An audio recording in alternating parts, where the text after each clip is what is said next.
बिस्मिल्लाहिर्रहमानिर्रहीम। अच्छा, ये मैंने जर्नल एंट्री से हमने डिस्कस नहीं की थी। हमने ये लास्ट क्लास में एक स्टूडेंट ने हाईलाइट किया था कि हमने नहीं की थी, तो मैंने एक छोटी सी एग्जांपल बना ली आपको स्टार्ट करने से पहले, ताकि एंट्रीज की समझ आ जाए। ठीक है, बेसिकली 4 एंट्रीज होती हैं लेबर की। सबसे पहली एंट्री जो होती है, फर्स्ट एंट्री होती है प्रिपरेशन ऑफ पेरोल। पहली एंट्री हम करते हैं प्रिपरेशन ऑफ पेरोल।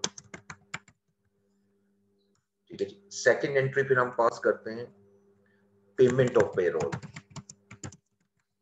ये मैक्सिमम 4 एंट्रीज होती है, मैक्सिमम, हर क्वेश्चन में 4 नहीं होंगी। ठीक है। उसके बाद थर्ड एंट्री होती है फिर हमारी distribution of payroll, and fourth entry होती है फिर एम्प्लॉयर्स कंट्रीब्यूशन। ये हमारी 4 एंट्रीज होती हैं। ये जो फर्स्ट एंट्री, और डेक्सी में डाल। माइक ऑफ कीजिएगा प्लीज। हमजा, आपका माइक ऑन है, ऑफ करें।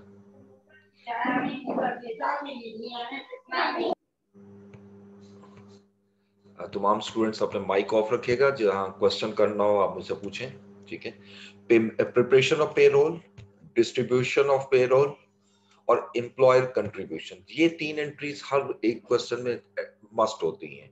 सिर्फ पेमेंट ऑफ पेरोल की एंट्री तब करनी है जब एग्जामिनर रिक्वायर करेगा। ठीक है। पेमेंट ऑफ पेरोल में हम क्या एंट्री पास करते हैं कि पहले पेरोल बनाते हैं। देखिए, अब क्वेश्चन को पहले देख लें, तो कैसे पेरोल बनाएंगे कि production payroll department has provided following information for the month of May. Production worker salaries 250,000 including 75,000 as indirect workers. Sales department salary 100,000, office department salary is 150,000. ये total payroll आ गई। Provident fund of 8% shall be deducted from the salaries of all employees and similar amount is contributed by employer. 5% income tax withheld from salaries as well. Employer contributed 1% towards medical insurance of employees. ये सारा data हमें दिया है। तो पहले तो आपने जब पेरोल बनानी है तो आपने देखना है कि टोटल पेरोल कितनी है। टोटल पेरोल ये तीनों को सम कर लेंगे, जो कि बनती है 500,000। हम डेबिट करेंगे salaries and wages account, wages control account, ये हमारा डेबिट हेड है। टोटल सैलरी से हम डेबिट कर देंगे 500,000। अब इसके अगेंस्ट क्रेडिट क्या होगा? देखिए, आपने देखना है क्या क्या चीजें डिडक्ट हो रही। ये जो अमाउंट मैंने डेबिट की है, this is a gross salary. ये मैं यहाँ पर लिख भी देता हूँ, ग्रॉस पे। ये ग्रॉस पे है, ये एंट्री का हिस्सा नहीं है, ये मैं सिर्फ एक्स्ट्रा लिख रहा हूँ, इसको मैं रेड कलर से लिखता जाता हूँ। दिस इज ग्रॉस पे। इसके बाद हमने डिडक्शंस क्रेडिट करनी है। देखिए, अब हमने कौन कौन सी डिडक्शन करनी है। 2 डिडक्शंस हैं क्वेश्चन में। एक तो provident fund of 8% shall be deducted from the salaries of all employees. तो ये तो प्रोविडेंट फंड डिडक्ट करेंगे, तो प्रोविडेंट फंड पेएबल ये हेड हमारा हो जाएगा। और ये कह रहा है जी हमारी 8%, तो जितनी सैलरी है ना 500,000, इसका 8% जो है वो हम डिडक्ट कर लेंगे 40,000। ये क्रेडिट हुआ। जो अमाउंट हम डिडक्ट कर रहे हैं वो भी हमने पे करनी है। ठीक है। प्रोविडेंट फंड की अमाउंट तब पे की जाती है जब एम्प्लॉयर और एम्प्लॉय का रिलेशन एंड हो जाता है, टर्मिनेट हो जाता है, यानी एक एम्प्लॉय छोड़ गया या एम्प्लॉयर ने निकाल दिया जॉब से, तो दोनों सूरतों में उसको ये अमाउंट पे की जाती है, इसलिए ये लाइबिलिटी है कंपनी की। देन प्रोविडेंट फंड के बाद सेकंड देखें डिडक्शन कौन सी है। 5% income tax will be withheld from the salaries as well। तो इनकम टैक्स हम withheld करेंगे, इनकम टैक्स withheld। ठीक है, ये भी पेएबल अमाउंट है, क्योंकि जो अमाउंट आप डिडक्ट कर रहे हैं 5% वो गवर्नमेंट ट्रेजरी में आपने डिपॉजिट करवानी है। ये 500,000 का 5% सॉरी आप डिडक्ट कर लेंगे। ठीक है, ये दोनों अमाउंट सैलरी से डिडक्ट हुई। बाकी जितनी अमाउंट बचेगी वो हमने पे करनी, which is known as net pay. ठीक है। अब ये जो 2 अमाउंट्स आई हैं हमारी इसमें, ये आप देख सकते हैं, दिस वन इज डिडक्शंस।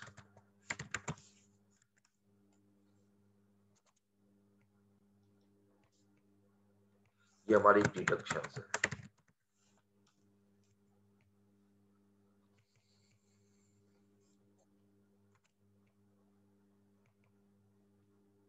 है जी, ये दोनों deductions.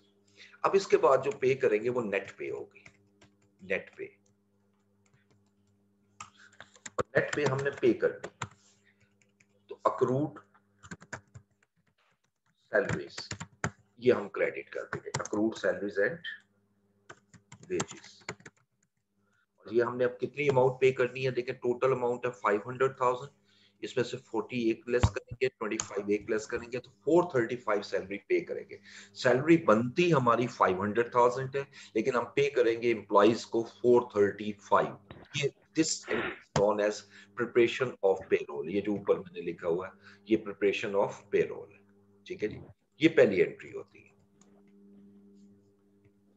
Second entry, payment of payroll. अब जो मैंने पेमेंट करनी, माइक ऑफ रखें प्लीज, ये मुझे करने पड़ते हैं।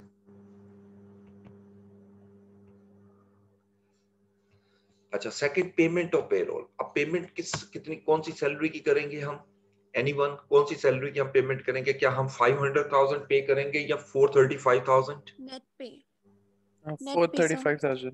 गुड, यानी नेट पे करेंगे।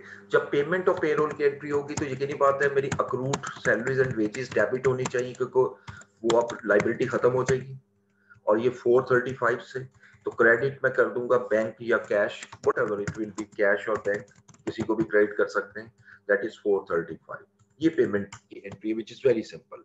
पेमेंट जब भी करनी है आपने नेट की करनी है, नेट सैलरीज की, ठीक है जी। उसके बाद नेक्स्ट आइएगा, तीसरी एंट्री बड़ी इंपॉर्टेंट है, डिस्ट्रीब्यूशन ऑफ पेरोल। यहां डिस्ट्रीब्यूशन का मतलब क्या है कि transferring of salaries and wages account to proper head of account. देखें आपने ये 500,000 डेबिट किया हुआ है, दिस वन 500,000, इसमें प्रोडक्शन वर्कर्स की सैलरीज भी हैं, सेल्स की भी हैं, ऑफिस के भी हैं, इनको प्रॉपर हेड ऑफ अकाउंट्स में ट्रांसफर करना है। यानी सैलरीज में कौन सा हेड ऐसा है जो डायरेक्ट लेबर है, कौन सा ऐसा है जो इनडायरेक्ट लेबर है, कितनी अमाउंट ऐसी है जो आपकी सेल्स डिपार्टमेंट की सैलरीज को जाएगी, कितनी एडमिनिस्ट्रेशन को ट्रांसफर होगी। 4 हेड होते हैं, तो लिहाजा ये जो सैलरीज एंड वेजेस है ये मैं क्रेडिट करूंगा ताकि ये जीरो हो जाए और उसके प्रॉपर हेड ऑफ अकाउंट्स में ट्रांसफर कर दूंगा। The process of transferring the salaries and wages control account to proper head of accounts is known as distribution of payroll, ठीक है जी। तो अब हमने इसको डिस्ट्रीब्यूट कैसे करेंगे, अब देखिए हमारे प्रोडक्शन वर्कर्स की सैलरी जो है वो 250,000 है, जिसमें 75,000 इनडायरेक्ट वर्कर है। इसका मीनिंग हम ये लेते हैं कि अगर 75,000 इनडायरेक्ट वर्कर हैं तो 175,000 जो है वो हमारे डायरेक्ट वर्कर्स हैं। तो डायरेक्ट वेजेस जितनी भी होती हैं या डायरेक्ट एक्सपेंस जितने भी होती है वो कहाँ ट्रांसफर होंगे? जैसे हमने शुरू में एक शीट में मैंने बताया था, जब ये शुरू किया था, हमने चैप्टर शुरू किया था प्रोडक्शन ओवरहेड्स का, कि जितनी डायरेक्ट कॉस्ट होती है वो प्रोसेस को ट्रांसफर होती है। तो लिहाजा जितनी भी डायरेक्ट कॉस्ट है वो मैं ट्रांसफर करूंगा वर्क इन प्रोसेस अकाउंट को, वर्क इन प्रोसेस अकाउंट को मैं डेबिट करूंगा। कितनी अमाउंट से? जो डायरेक्ट वर्कर है 175,000 से। जो इनडायरेक्ट वर्कर्स की सैलरी है वो फैक्ट्री ओवरहेड में जाएगी, क्योंकि ये इनडायरेक्ट कॉस्ट है। तो ये जो हम ट्रांसफर करेंगे फैक्ट्री ओवरहेड्स कंट्रोल अकाउंट, जो कि हम ये चैप्टर पढ़ भी रहे हैं। पहले सारा फैक्ट्री ओवरहेड में जाता है, फिर वहां से हम ट्रांसफर करते हैं, और ये हमारी 75,000 है। इसी तरह ऊपर आप देख सकते हो सेल्स डिपार्टमेंट की सैलरी 100,000 है, तो सेल्स डिपार्टमेंट की सैलरी हम ट्रांसफर करते हैं selling and marketing expense cost को डेबिट करेंगे 100,000, और ऑफिस से रिलेटेड जो सैलरीज हैं वो हम डेबिट करेंगे एडमिनिस्ट्रेटिव कॉस्ट।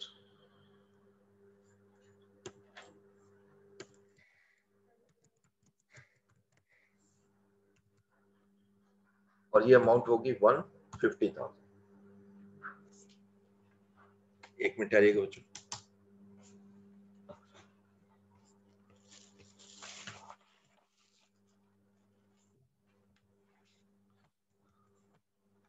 $150,000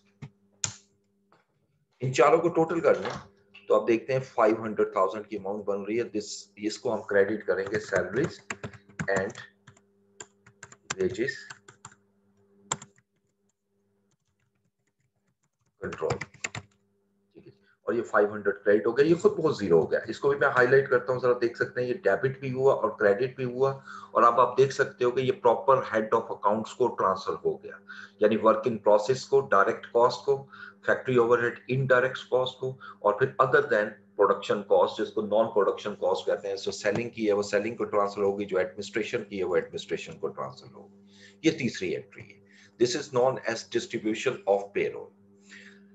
ये जो आखिरी एंट्री है इसको जरा ध्यान से देखना है, एम्प्लॉयर कंट्रीब्यूशन।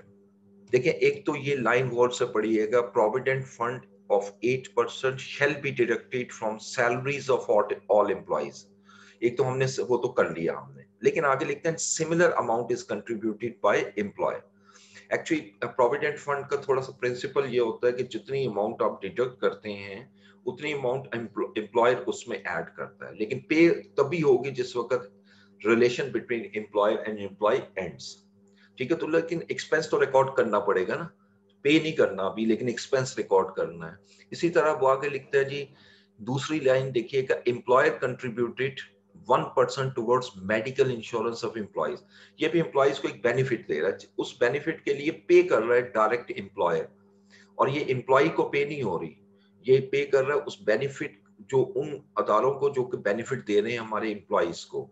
तो ये दो अमाउंट जो है कंट्रीब्यूट कर रहा है, 8% और 1% एम्प्लॉयर, ठीक है। अब इसकी एंट्री क्या होगी, देखिए, जितनी भी आपकी कंट्रीब्यूशन होती है, एम्प्लॉयर कंट्रीब्यूशन, चाहे वो डायरेक्ट वर्कर की हो चाहे इनडायरेक्ट वर्कर की, वो डायरेक्ट कॉस्ट नहीं होती, वो इनडायरेक्ट कॉस्ट है। यानी ये जो 175,000 जिनकी सैलरी बनी है, इस पर जो 9% बेनिफिट दे रहे हो, 9% कैसे, 8% प्रोविडेंट फंड और 1% जो है आपका मेडिकल इंश्योरेंस।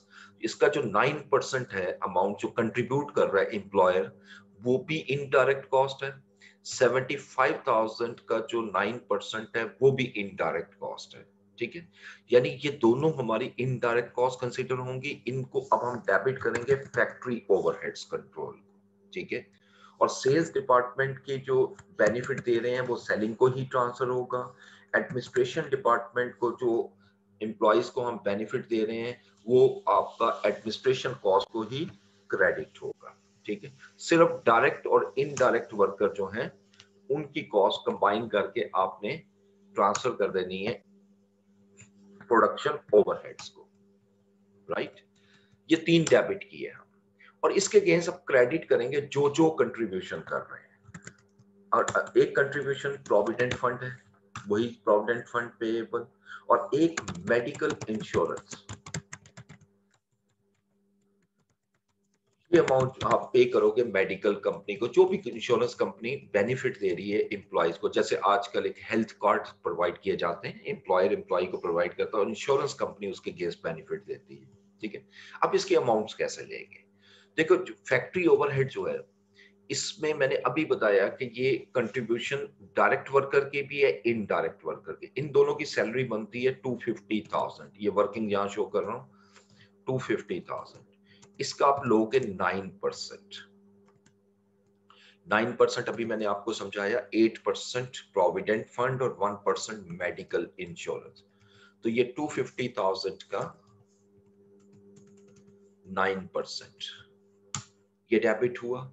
सेलिंग कॉस्ट के लिए क्या करेंगे कि सेलिंग की जो सैलरीज है वो 100,000 है, इसी को कॉपी कर लेते हैं और चेंज कर लेंगे 100,000, और इसका 9%, और जो एडमिनिस्ट्रेशन की सैलरी है वो 150,000, उसका 9%, ठीक है। अब इसको कैलकुलेट करेंगे 100,000 इंटू 9%, 150,000 इंटू 9%, ये 3 डेबिट हुए। प्रोविडेंट फंड अब कैसे क्रेडिट होगा, 8%, वो ऑलरेडी कैलकुलेटेड है 40,000, लेकिन फिर भी मैं वर्किंग शो करता हूं, यानी टोटल पेरोल का 8%, टोटल पेरोल है 500,000, इसका 8%, ये क्रेडिट हुआ।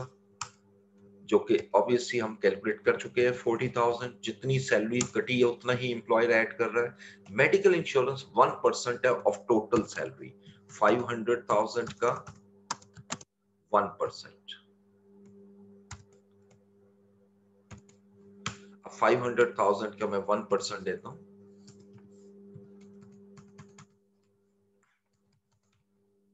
ये 5,000।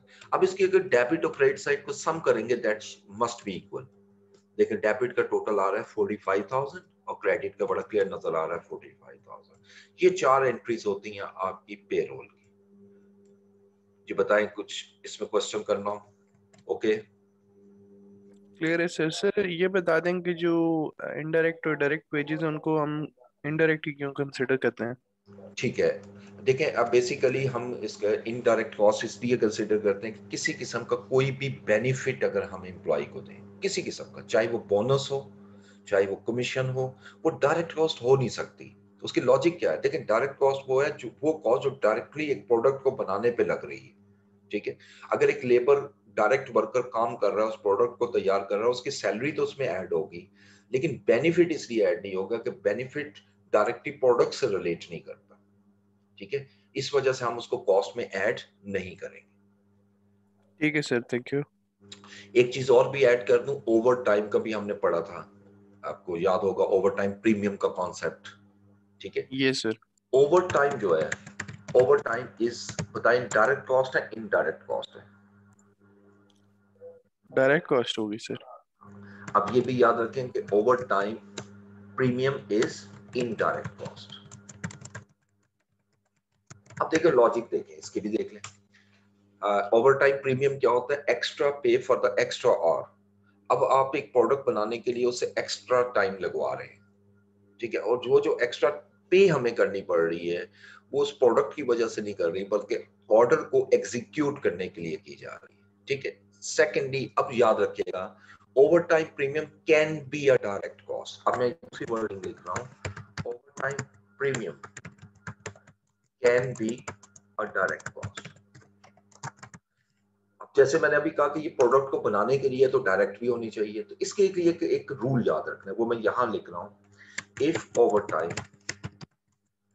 प्रीमियम इज पेड या is related to customer request, then it shall be direct cost. ये बहुत इंपॉर्टेंट लाइन। अगर ओवर टाइम प्रीमियम आप पे कर रहे हो कस्टमर की रिक्वेस्ट पे या कस्टमर स्पेसिफिक कस्टमर का ऑर्डर फुलफिल करने के लिए कर रहे हो, फिर तो वो डायरेक्ट कॉस्ट है। क्यों? क्योंकि जब भी कोई पर्सन कहता है नहीं मुझे अर्जेंट वर्क चाहिए, आप उसे एक्स्ट्रा चार्ज करते हैं। मतलब मैं एक प्रोडक्ट बनवाता हूँ किसी से और मुझे कहता है जी 7 डेज में मैं बना दूंगा आपको, ये आपका ऑर्डर फुलफिल कर दूंगा। मैं कहता हूँ जी मुझे तो 4 डेज में चाहिए। वो कहते हैं ओके मैं 4 डेज में दे दूंगा, लेकिन आप 4 डेज में अगर आपको चाहिए तो प्राइस ये नहीं होगी, प्राइस इससे हाई होगी। बेसिकली ये जो ओवर टाइम हमारा लग रहा होता है ये हम उस पर्सन से चार्ज कर रहे होते हैं, इस वजह से वो डायरेक्ट कॉस्ट होती है। Otherwise if the over time premium is a normal cost, यानी नॉर्मल मीन जो रेगुलरली हो रही है, जैसे एम्प्लॉइज शॉर्ट होते हैं आपके पास ऑर्डर्स बहुत ज्यादा है मार्केट में, अब ये कुछ स्पेसिफिक ऑर्डर के लिए ओवर टाइम नहीं लग रहा, आपकी प्रोडक्शन कैपेसिटी कम है लेकिन आपके पास ऑर्डर ज्यादा है, उसको फुलफिल करने के लिए ओवर टाइम लगा रहे हैं, तो this is a general over time premium, it's not on the customer request. तो इसको हम इनडायरेक्ट कॉस्ट कंसीडर करेंगे। तो ये दो चीजें आपने याद रखनी। सिर्फ कि वाहिद ओवर टाइम प्रीमियम है जो डायरेक्ट हो सकता है, मैंने ये नहीं कहा कि होगा, ठीक है, कैन बी, और उसकी एक कंडीशन भी मैंने आपके सामने डिस्कस की। ठीक हो गया जी, ये समझ आ गई मेरी बात? ओके जी सर, क्लियर है। ठीक है, ओके। अच्छा अब हम जरा ओवरहेड्स की तरफ आते हैं, जो हमारा लेक्चर चल रहा था प्रोडक्शन ओवरहेड्स वाला chapter, production overheads.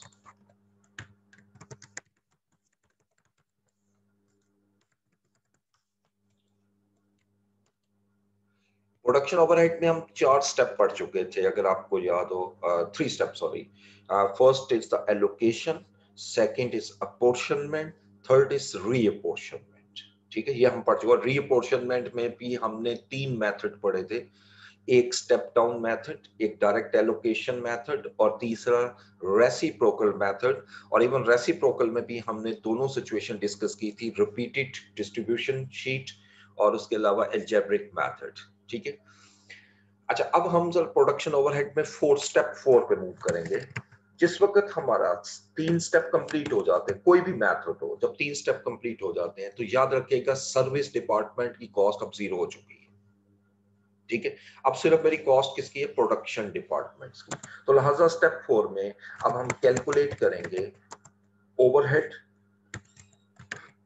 Absorption rate.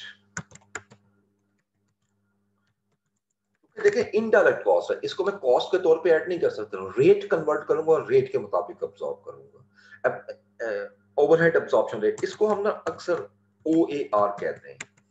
OAR यानी ओवरहेड, ये क्वेश्चंस में भी लिखा होता है इवन के OAR निकालो, ओवरहेड एब्जॉर्प्शन रेट। ये बेसिकली जो ओवरहेड है ये प्रोडक्शन ओवरहेड्स है। ठीक है, अब इसका रेट निकालना है, इसके लिए फार्मूला क्या होता है, हम क्या करते हैं, ये जितना भी हम कॉस्टिंग इससे पहले 3 स्टेप किए हैं, एलोकेशन, अपॉर्शनमेंट एंड रीअपॉर्शनमेंट, उसके बाद जो हमारी प्रोडक्शन डिपार्टमेंट्स की कॉस्ट आ रही है, प्रोडक्शन डिपार्टमेंट्स की जो कॉस्ट आ रही है वो कोई एक्चुअल कॉस्ट नहीं है, that is budgeted cost.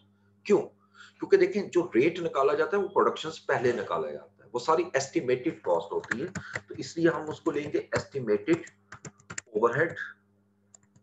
Overheads divided by, ठीक है, divided by estimated base. Base क्या है ये भी अभी मैं आपसे डिस्कस करूंगा। ठीक है, ये जो ऊपर हमने निकाले एस्टिमेटेड ओवरहेड्स हैं और उस ओवरहेड पे को डिवाइड करूंगा जो भी बेस मैंने सिलेक्ट की है, राइट। ये फार्मूला है, इससे मेरा ओवरहेड एब्जॉर्प्शन रेट निकलेगा। लेकिन इसमें भी 2 मेथड होंगे। एक मेथड तो होता है मेथड 1, जिसको हम कंपोजिट रेट कहते हैं, कंपोजिट रेट भी कहते हैं और इसको ब्लैंकेट रेट भी कहते हैं।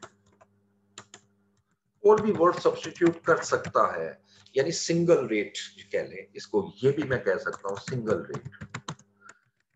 यानी हर डिपार्टमेंट का सेपरेट रेट कैलकुलेट नहीं करूंगा, बल्कि तमाम प्रोडक्शन डिपार्टमेंट्स का एक रेट निकालूंगा।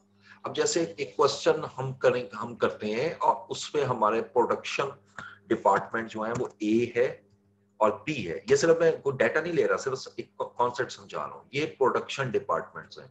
एलोकेटेड, अपॉर्शनमेंट, रीअपॉर्शनमेंट करने